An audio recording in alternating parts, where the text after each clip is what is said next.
오늘이 3월 25일입니다.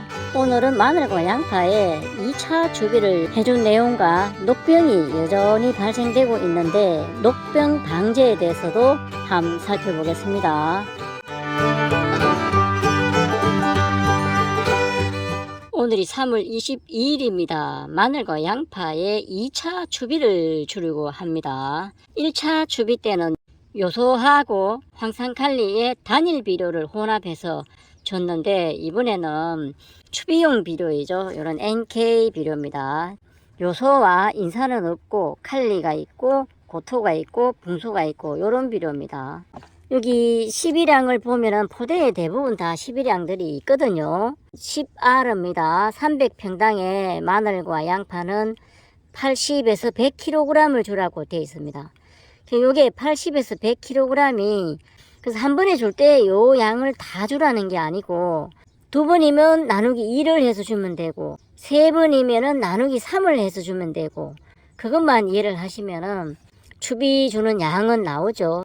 또 마늘과 양파에는 황이 들어있는 성분을 주면은 맛과 향을 좋게 해줘서 좋긴 한데 황 성분은 지금 녹병이 발생해서 녹병 방제를 할 때 황이 들어있는 자담 유황을 연면 시비를 해야 하기 때문에 그때 황 성분을 줄 수 있으므로 이번에는 고토 그러니까 마그네슘과 붕소를 보충해 줄 수도 있고 해서 2차 주비는 이런 NK 비료입니다.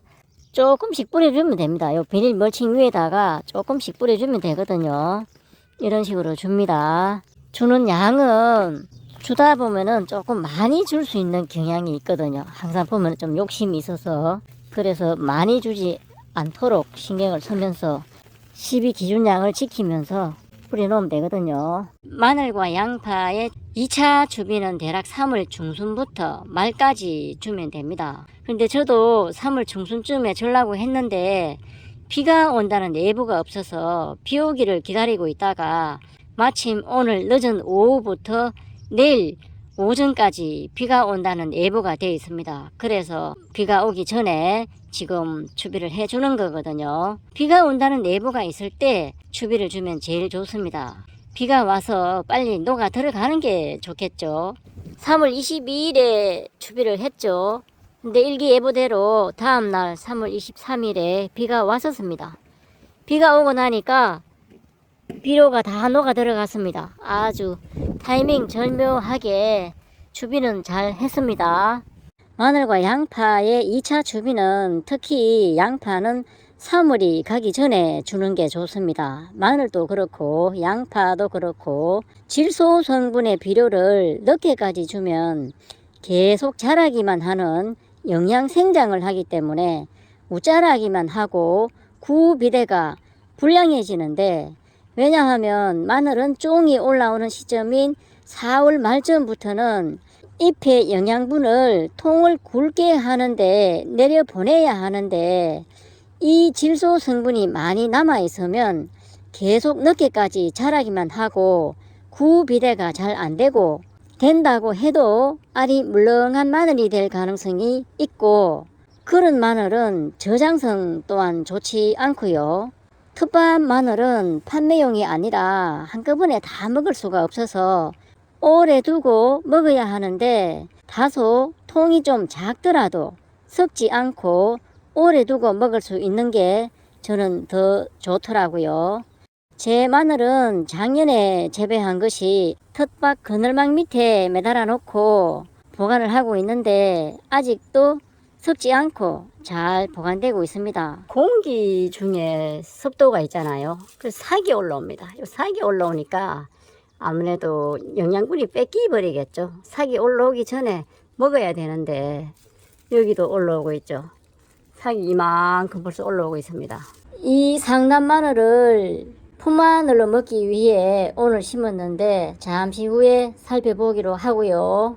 마늘이나 양파는 이왕이면 통을 굵게 키워야 하는데 한지역 마늘 같은 경우는 2차 추비를 4월 초에 주지만 남부지방의 난지역 마늘인 경우는 3차 추비를 4월 초에 주시는 분들도 있는데 그때는 질소 비료는 좀 줄이고 칼리 비료 위주로 주는 경우도 있겠고요. 저도 4월 초쯤에 물에 잘 녹는 황산칼리만 물비료를 줄까 생각도 하고 있습니다. 물론 생육 상태에 따라서 다르겠지만 대부분은 2차까지만 주고 있는데 3월 말까지 마지막 옷걸음을 끝냅니다. 따라서 마지막 옷걸음은 각자의 수확 시기를 고려하여 2달 전에는 끝내는 게 좋겠다는 생각입니다.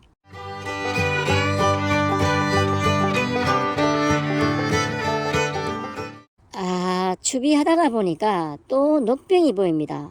며칠 전에는 이 일항에서 발견되었는데 화학농약을 2번이나 쳤었고 발병된 것은 뽑아버렸는데 이번에는 요 일항에서 발병이 되네요. 여기도 또 녹병이 보입니다. 마치 녹슨 것처럼 되어 있기 때문에, 왜냐하면 이런 녹병이 있으면 잎이 광합성을 못하겠죠. 이렇게 되어 있으니까. 지금 한참 자랄 때니까 광합성을 해야 영양분을 만들어서 마늘 통도 키우고 할 건데 확 퍼지지가 않아서 다행입니다. 그래서 또 녹병 방지를 해봅니다. 이번에는 천연농약으로 해보려고 하는데 지난번 영상에서 녹병 관련 구독자님께서 과산화수소수를 100배 희석해서 사용하면 효과가 있다고 해서 제가 쓰고 있는 자담 5일 200배, 자담 유황 200배, 은행 열매 추출한 것은 아직은 벌레가 좀 많지 않은 것 같으니까 한 100배 희석을 하고요. 여기에다 과산화수소수 100배도 함께 혼합해서 옆면 살포를 할 겁니다. 자담 유황은 황과 황토, 소금을 넣어서 만들기 때문에 특히 황 성분을 옆면 시비해주는 효과도 있어서 이 황 성분은 기능성 식품인 알리신 함량을 증가시키는 효과도 있어서 영양제 역할도 하고, 황 성분은 곰팡이 관련 병에 방제 효과가 있기 때문에 양파의 녹균병이나 녹병 같은 진균, 그러니까 곰팡이 관련 병에는 효과가 있습니다. 녹병도 일종의 곰팡이 병이거든요. 마늘의 녹병은 특히 저온이면서 다습할 때 많이 발생한다고 알려져 있습니다. 곰팡이는 습할 때 많이 생기지 않습니까? 최근 이 지방에서는 흐린 날이 지속되고 있는데 물론 날씨 탓을 할 수는 없지만요. 그래서 또 녹병 방제를 해봅니다.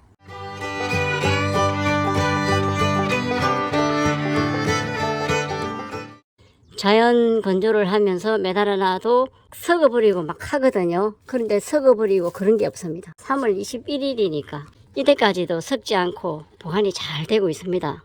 깨끗하게 보관이 됐거든요. 보관은 되지만 아무래도 날씨가 따뜻해지고 하니까 삭이 올라온다라는 겁니다. 삭이 올라오기 전에 먹어야 되는데 여기도 올라오고 있죠. 삭이 이만큼 벌써 올라오고 있습니다. 이런 걸 심어서 풋마늘을 먹을 수는 있긴 있겠죠. 봄 아닙니까? 실험 한번 해볼 수도 있겠는데, 요거는 삭이 나 있지 않는데 요거를 한번 뜯어보면 또 삭이 올라오고 있습니다.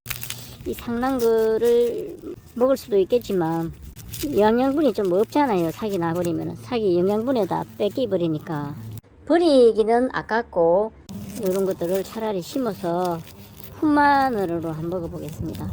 풋마늘용으로 뽑아 먹고 있는 게 이게 풋마늘입니다. 뿌리도 깨끗하고 풋마늘로 먹으면 맛있습니다. 쪽을 분리해 보니까 이렇습니다. 요렇거든요. 요런 마늘을 여기다가 조금만 심어 보겠습니다. 여기다가 조금만 심을 건데, 이 심는 방법은 기존 마늘 심을 때와 같이 여기 촉이 올라오게 비닐 밑에 들어있으면 안 되겠죠. 이렇게 꼭꼭 눌러서 심겠습니다.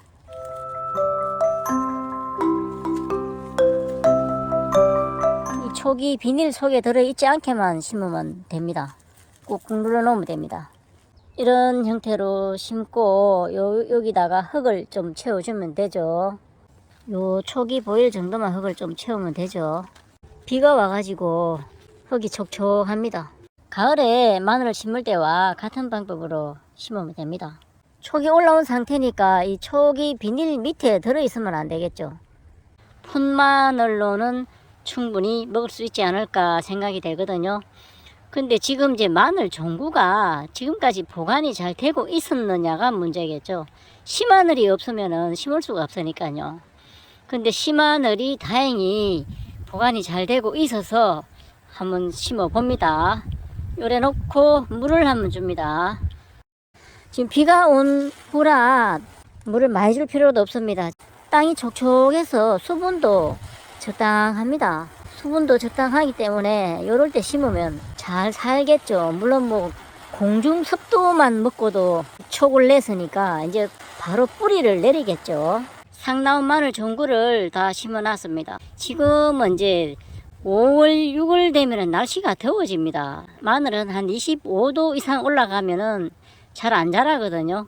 3월 25일에 심었으니까 4월하고 5월 중순까지만 자라줘도 대략 한 2달 정도 자라게 되니까 지금은 자라기에 적당한 온도이기 때문에 풋마늘로는 충분히 먹지 않을까 싶습니다. 감사합니다.